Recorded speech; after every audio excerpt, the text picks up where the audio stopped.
Bonjour à toutes et à tous. Vous connaissez sans doute cette expression « il y a un temps pour tout ». Une manière de dire que dans la vie, il y a des rythmes et des saisons qui nous sont finalement imposés. Il y a un temps pour naître et un temps pour mourir, un temps pour planter et un temps pour arracher ce qui a été planté.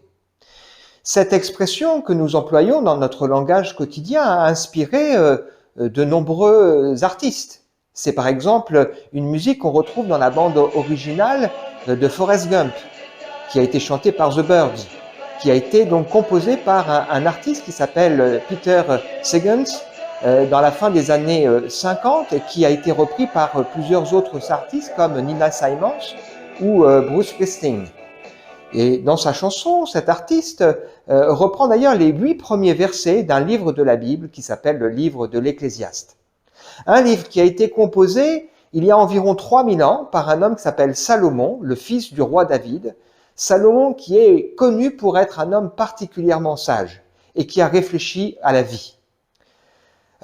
Il y a un temps pour tout, un temps pour toute chose.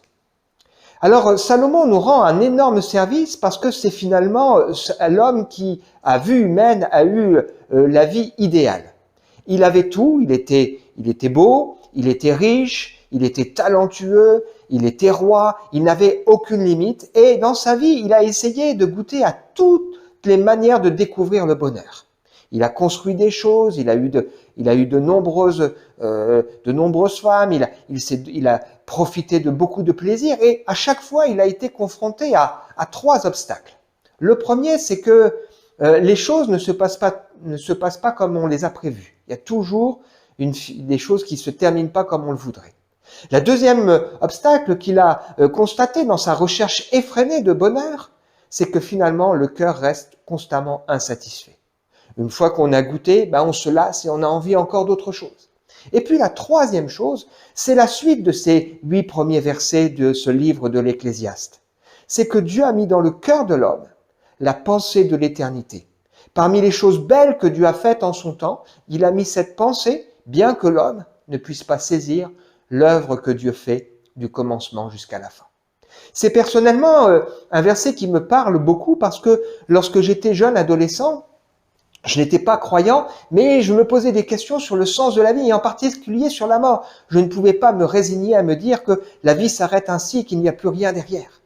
Et l'Écriture, la Bible, nous dit à travers la bouche de ce sage qui s'appelle Salomon que parmi les choses belles que Dieu a faites en son temps, il a mis dans le cœur de l'homme la pensée de l'éternité. Même si nous, au fond, nous ne saisissons pas l'œuvre que Dieu fait du commencement jusqu'à la fin.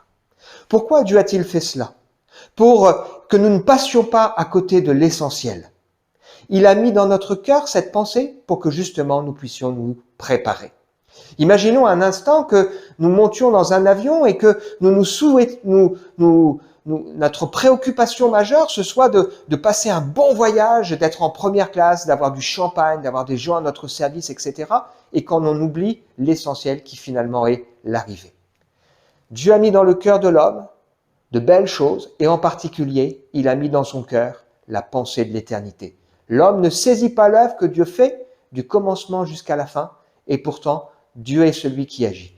Je crois personnellement que Dieu n'est pas seulement créateur du ciel et de la terre et de tout ce qui s'y trouve, je crois aussi que Dieu agit dans notre monde à notre insu et qu'il, dans sa bonté, il a mis ces choses dans notre cœur.